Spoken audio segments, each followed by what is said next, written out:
Welcome to the Core State Center in Philadelphia, where tonight it's a great matchup of inside power as San Antonio Spur All-Star Tim Duncan meets Philadelphia 76er Dream Teamer Derek Coleman. It's next on the Spurs Television Network. The biggest assignment of anybody in the gym tonight. He has to match up with the answer, maybe the quickest guy in the history of the NBA, Allen Iverson. You know something, and Allen should have a little chip on his shoulder right now, too, because he hasn't been playing well in the last two basketball games, getting 4 points against Detroit and also 17 against the New Jersey Nets. So the important factor for him is that he's going to have to try to take it, and the Spurs are going to have to make sure and have a good defensive outing against Allen Iverson.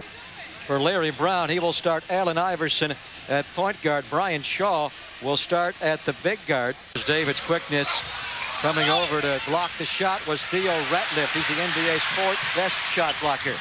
Iverson back out to Brian Shaw. Brian not much of an outside shooter. That ball was tipped in by Tim Duncan. He knocked it in his own basket. Yep. That's going to be a tough cover. He blocked his shot. But did Ratliff come over? He got it cleanly.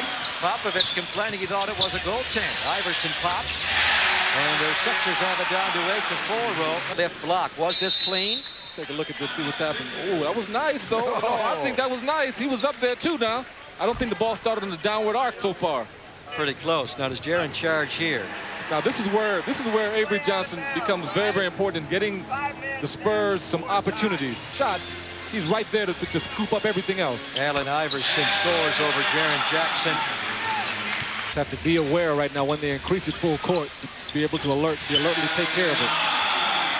Allen Iverson scoring better than 20. As you know, overall, it's 45% this season. He's trying to get back on track, Greg. He hasn't had good games the last couple, so now he's trying to get his points on. Oh, Tim Duncan with a left hand, a beautiful spin move. The NBA, didn't he? And he uses them well.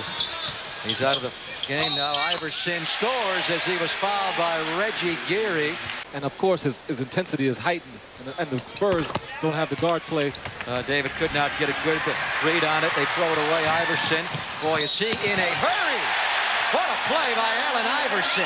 Have you ever seen a guy go that fast from the free throw line in the backcourt all the way to the goal? That's exactly right, Greg. The speed at which he got to that end of the bucket up there made a one-handed play to hit that scoop shot. Super talent. I mean, you've seen some of the guys play in this league's history. People like Bob Cousy and Nate Archibald. Charlie Crist was very quick with Atlanta. Spud Webb. Look at that roll. He's moving. He's moving, and also moving with a purpose, too. Cutting in and cutting through, getting right down the middle, and using that one-handed finish. People can just run up the floor. 12 points for Iverson. Tim Duncan exploding to the basket. He was a regular at the Dome for most of the early year. Then he went to the CBA. As Iverson continues to break the Spurs down. Although Iverson has not picked up an assist yet, Ro, he has scored 14 points.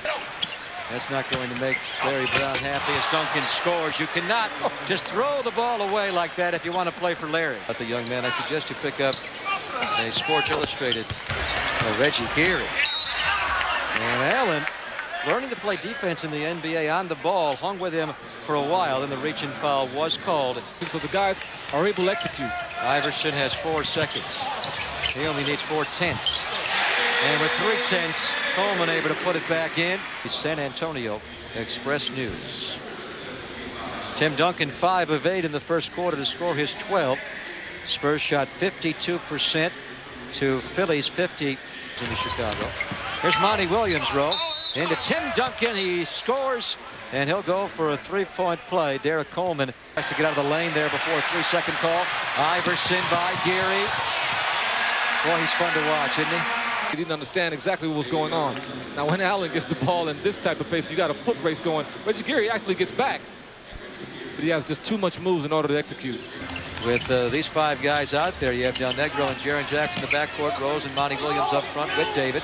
Iverson got out of that somehow, and Tim Thomas gets a dunk, and Popovich thinks it had to be a violation. By Eric Snow. Joe Smith goes up. If we have time, we're going to show you that Iverson play. It certainly looked as though Iverson went up. The Iverson play here. Let's see. He's strong. He's looking all around now. He's saying, oh, yeah, I got him. I got him. Jumps up here and listen. Oh, no. Look at him. Look. He went up and down. He went up and down. Timeout, Spurs. How badly the Spurs performed on Wednesday down the stretch in the fourth quarter. against Detroit without Avery on the floor. Derek Coleman, a three-pointer. Always dangerous when you have a multi-skilled guy like that picking the ball up and shooting at the three-point line. Another scrappy rebound pulled by Joe Smith. 1 minute and 7 seconds to play in the half. The Spurs, who led by 10 a moment ago, are up by 9. Iverson makes it 7, and I have no idea how. What did he do? That was a tremendous split. He split the first one to get the ball there, then he split at the basket. My goodness. You know what's great about that drive, bro? He had no idea how he was going to finish it until he did it. Very true. All of it came just very, very natural. 20-second timeout called by Pop. Now watch this. Iverson's just going to go in here and feel what the defense gives him. Watch the split, though. He gets the first split here, then he splits both the players going right to the bucket. Tremendous play. Tremendous play. He's constantly looking up. We're all thinking he's going to make a pass, but he doesn't do just that. He just continues to flow and puts it right up off the glass. That's one of the most talented guys, and this is the mode in which he's most comfortable in right there, though, Greg, in scoring. 52-44, Spurs. Iverson, another foray to the goal. They meet him with more resistance now, but he still gets it done, getting himself on the line. And you're going to have to take on more responsibility. Not only does he go to the basket hard, but he splits, makes 2 splits right here. The first one goes to the second one and smoothly finishes with a nice floater off the glass right there in the Spurs. Also with Avery Johnson being out, is still moving the ball very, very smoothly, is catching Tim Duncan flying through the air and getting a nice dunk. Duncan led the Spurs with 15 points. Iverson, though, led all scorers. He scored 20. It's going to be interesting to see who sticks around with those teams. They could all go to new locales. Duncan up over Joe Smith, got his own miss, goes up and gets the basket, and will go for a three-point play. Yeah, we have 5 #1 draft picks on the floor right now. Philadelphia has 3 of them. 1 points. See if Iverson just goes wild. What a nice play, getting it inside to Derek Coleman. The foul-troubled Ratliff. Oh, man. Duncan blowing by Tim Thomas, and Tim Thomas is known as one of the quickest big guys in the NBA. He got cooked. Basketball will continue after this message from Southwest Airlines. Yeah. Let's not get carried away. Duncan, another block. He got Iverson. Iverson takes the baseline, comes out the weak side. Pure talent, baby, pure talent, taking it to the bucket. Rugged Pacers on Sunday afternoon. Tim Duncan, nice play. Late morning game back in South Texas, 11:30 tip-off on Sunday. Allen Iverson gets the roll. Duncan, the bank, make it 12 out of 13. And Negro, Duncan's going to repost. Look at those mitts to grab that pass. As that ball was a tough get, he had to reach down and pick it up and called a charge. Iverson, after a 20-point first half, only had 4 in the third quarter, a quarter that saw the Sixers be outscored 35-14. He's going to pull his Dennis Rodman here. Philadelphia, they've handled the East, but now they're going to get a couple of beasts from the East. Sunday, they'll be in Indianapolis to take on the Pacers.